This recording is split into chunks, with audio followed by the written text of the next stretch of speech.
Welcome to part 2 అర్థం కావాలంటే first part 1 చూసిరండి. North వాళ్ళు రైట్ స్టార్ట్ చేశారు.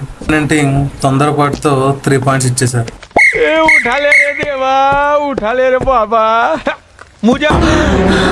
జర్రు ఉంటే చచ్చిపోతుంటరా.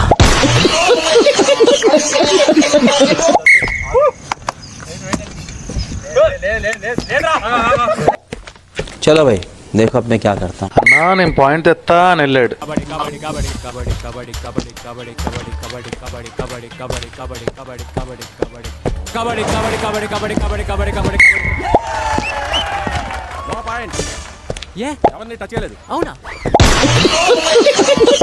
మన వాళ్ళు సూపర్ ట్యాకిల్ చూడండి ఒకసారి. వాహ్ ఏ ఏ ఏ అయిపోయింది. నార్త్ వర్సెస్ సౌత్ లో ఎవరు గెలిచారో తెలుసుకోవాలంటే wait for the part 3. Like, share, subscribe.